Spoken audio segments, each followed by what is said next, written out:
Setiap pagi lo bangun, buru-buru, siap-siap, terus langsung tenggelam dalam rutinitas harian yang itu-itu aja.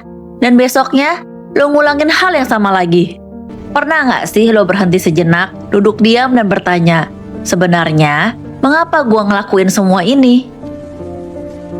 Selamat datang di segelas coklat hangat, tempat di mana pikiran kita boleh berjalan pelan dan pertanyaan-pertanyaan besar gak harus dijawab terburu-buru. Jadi, ambil posisi nyaman lo, karena perjalanan ke dalam pikiran dan hati bakal segera dimulai. Selama ini kita disibukin sama apa yang harus dikerjakan. Sibuk nyari tahu gimana cara melakukannya. Tapi kita lupa, pertanyaan yang paling mendasar justru adalah mengapa. Dan disinilah letak rahasia kehidupan yang penuh arti. Tanpa mengapa, semua keputusan kita rapuh. Tanpa mengapa, semua kesibukan kita bisa jadi sia-sia. Tanpa mengapa, hidup kita kayak kapal mega tanpa arah. Setiap hari kita milih baju apa yang mau dipakai, pekerjaan apa yang ingin dijalani, bahkan siapa yang akan nemenin hidup kita. Tapi, mari jujur, kebanyakan kita cuma nanya apa dan bagaimana. Jarang sekali kita nanya, mengapa gue milih ini? Lo tahu nggak, kalau riset dari Harvard Business Review nemuin bahwa karyawan yang ngerti why dari pekerjaannya punya kepuasan dan motivasi jauh lebih tinggi dibanding mereka yang cuma tahu apa tugasnya. Mereka lebih tahan stres, lebih kreatif dan lebih setia pada pekerjaannya dibandingin sama mereka yang kerja cuma demi gaji. Tekanan kecil aja bisa bikin mereka nyerah. Banyak orang sibuk, penuh aktivitas, tapi pertanyaannya, sibuk untuk apa? Kalau kita sibuk tanpa arah, itu kayak mendayung perahu tanpa pelabuhan tujuan. Kita capek, kita bergerak, tapi apakah sampai ke tempat yang kita mau? Belum tentu. Faktanya, survei global Gallup nunjukin hanya 15 karyawan yang ngerasa engaged sama pekerjaannya. Artinya, mayoritas orang cuma kerja secara otomatis. Gak ada emosi, gak ada ikatan sama mengapa. Akibatnya, burnout, kehilangan motivasi, hidup yang kerasa hampa. Gue kasih gambaran kayak gini. Kita tuh ibarat mobil sport mewah, mesin kencang, roda mantap. Tapi tanpa tujuan, kita cuma muter-muter di jalan yang sama. Itulah hidup tanpa why. Insight buat lo, aktivitas hanyalah gerakan, tapi arah ngasih arti. Kita semua tahu jalan menuju sesuatu yang besar itu penuh hambatan. Lalu, apa yang bikin sebagian orang bertahan, sementara yang lain berhenti? Jawabannya bukan bakat, bukan kemampuan. Jawabannya adalah mengapa. Thomas Alva Edison ribuan kali gagal nyiptain bola lampu. Kalau motivasinya cuma sekedar ingin bikin alat penerangan, mungkin dia udah nyerah di percobaan ke-100. Tapi dia punya mengapa, keyakinan bahwa dunia butuh cahaya. Itu yang bikin dia gak berhenti. Kalau Angela Duckworth, psikolog dari University of Pennsylvania, bilang itu namanya grit, perpaduan passion dan ketekunan. Dan orang yang punya why yang jelas selalu lebih tahan banting dibanding mereka yang ngejar hasil instan. Gue kasih gambaran kayak gini.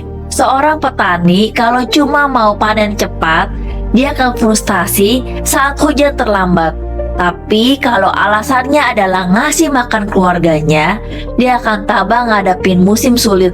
Insight buat lo, semakin dalam mengapamu, semakin besar daya tahanmu. Sekarang gue mau tanya ke lo, apa yang ngebedain pemimpin besar sama orang biasa? Apakah uang, jabatan, atau gelar? Enggak, bukan itu semua. Mereka punya mengapa yang jelas dan bisa ngomongin itu ke orang lain. Kalau misalnya ada dua guru pertama bilang, hari ini kita belajar matematika. Lalu guru kedua bilang, dengan matematika kita bisa memahami pola alam semesta. Menurut lo, mana yang lebih menginspirasi? Insight buat lo, kalau lo mau ngegerakin hati orang lain, jangan cuma bicara tentang apa atau bagaimana. Bicaralah tentang mengapa. Sebelum gue lanjut, Gue mau lo coba nanya ke diri lo, apa alasan terdalam lo bangun setiap pagi? Apa lo punya kata mengapa yang bikin lo bisa tetap berdiri, bahkan ketika dunia terasa berat? Oke, kita lanjut. Tanpa why, kita akan rapuh. Tapi dengan why, kita bisa ngubah rasa sakit jadi tenaga. Kegagalan jadi pelajaran dan perjalanan jadi bermakna. Kalau hidup selalu mudah, mungkin kita gak terlalu butuh nanya mengapa. Tapi kenyataannya, hidup seringkali penuh sama hal yang gak kita rencanain. Kegagalan, kehilangan, sakit, atau penolakan. Dan di titik itulah mengapa jadi pembeda antara orang yang nyerah dan orang yang bertahan. Kita semua punya alasan, tapi gak semua alasan cukup kuat. Misalnya nih, seseorang diet cuma karena ingin terlihat bagus di foto. Itu alasan dangkal. Begitu ada makanan enak, motivasinya hilang. Tapi seseorang diet karena ingin sembuh dari penyakit, ingin hidup lebih lama bareng anak-anaknya. Itu alasan yang deep banget, lebih sulit untuk digoyahin. Insight untuk lo.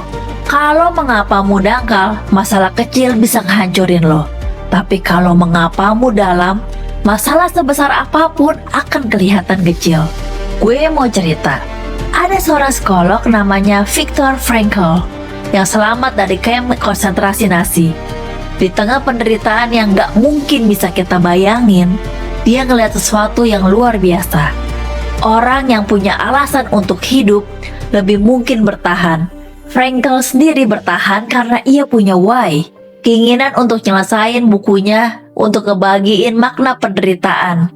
Dia nulis, "He who has a why to live can bear almost anyhow." Siapa yang punya alasan untuk hidup bisa menanggung hampir semua penderitaan. Gue mau nanya lagi ke lo, pernah nggak lo ngerasa gagal total? Kayak semua kerja keras lo sia-sia. Kalau alasannya cuma uang, mungkin lo akan nyerah. Tapi kalau alasannya adalah keluarga, iman atau panggilan hidup, maka rasa sakit itu berubah jadi bahan bakar. Gue kasih gambaran kayak gini, seorang ibu melahirkan itu rasa sakit yang luar biasa. Kalau dilihat cuma sebagai penderitaan, siapa sih yang mau menanggung rasa sakit itu? Tapi mengapanya jelas, ngelahirin kehidupan baru. Karena alasan itu, rasa sakit jadi sesuatu yang rela dijalanin. Ini insight buat lo. Rasa sakit tanpa alasan adalah siksaan. Rasa sakit dengan alasan adalah pengorbanan. Pemimpin sejati bukan cuma orang yang bertahan untuk dirinya sendiri, tapi orang yang punya why yang cukup besar untuk ngegerakin orang lain. Gue mau cerita tentang Nelson Mandela, 27 tahun di penjara, tapi dia bertahan karena punya why, ingin ngelihat bangsanya bebas dari apartheid.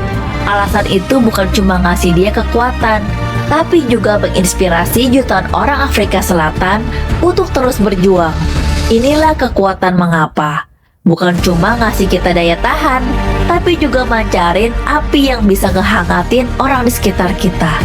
Sekarang, coba lo pikirin, apa alasan terdalam lo yang bikin lo bertahan sampai hari ini? Kalau semua privilege yang lo miliki diambil, apa yang masih bikin lo terus berdiri? Apakah alasan itu cukup dalam atau masih dangkal? Karena satu hal yang pasti, dunia akan terus ngasih kita alasan untuk nyerah. Tapi kalau kita punya why yang kuat, kita akan nemuin alasan untuk bangkit lagi. Seringkali kita terlalu sibuk nyari bagaimana keluar dari masalah. Tapi sebenarnya jawaban yang kita butuhin bukan bagaimana, melainkan mengapa. Bagaimana memang ngasih solusi, tapi mengapa ngasih kekuatan. Insight buat lo, kalau hidup lo terasa berat, mungkin bukan karena masalah lo terlalu besar, mungkin karena mengapamu terlalu kecil. Gue mau cerita tentang seorang wanita bernama Malala Yousafzai. Malala ditembak sama Taliban karena memperjuangin hak anak perempuan untuk sekolah. Dia masih remaja, bisa aja dia nyerah, diam dan menyelamatin diri. Tapi why-nya jelas, pendidikan adalah hak semua anak. Itu membuatnya berdiri di panggung PBB, jadi suara jutaan orang yang gak bisa bersuara. Sakitnya nyata, bahayanya nyata, tapi why-nya lebih kuat dari rasa takutnya. Karena nemuin why aja nggak cukup, kita harus hidup selaras dengannya. Kompas nggak pernah maksa kita jalan ke utara, tapi selama kita ikutin arahnya, kita nggak akan tersesat. Begitu juga mengapa dia nggak selalu bikin perjalanan jadi mudah, tapi dia mastiin kita berjalan ke arah yang benar. Sekarang gue mau challenge lo. Ambil selebar kertas, terus lo tulis apa yang ngebuat lo bertahan sejauh ini. Lalu tulis apa yang ingin lo warisin. Jangan pikirin soal uang, jangan pikirin soal popularitas. Pikirin hal yang bahkan jika semua itu hilang, tetap bikin lo ingin hidup. Itulah pintu menuju waimu. Sekarang mari kita rangkum perjalanan kita sebelum nutup video ini. Pada akhirnya, hidup bukan tentang berapa banyak harta yang kita kumpulin, atau berapa banyak penghargaan yang kita menangkan. Hidup adalah tentang alasan. Alasan mengapa kita bangun setiap pagi. Alasan mengapa kita tetap melangkah meski sakit. Alasan mengapa kita ninggalin jejak yang akan diingat setelah kita tiada. Jadi, temukan mengapamu. Hiduplah dengan sepenuh hati dan biarkan dunia berubah. Dimulai dari satu alasan kuat di dalam diri lo. Kalau lo suka video ini, jangan lupa kasih like dan share biar makin banyak orang yang belajar nemuin why terdalamnya. Sampai ketemu di obrolan berikutnya. Tetap hangat dan jangan lupa selalu ada segelas coklat hangat yang nungguin temenin perjalanan lo.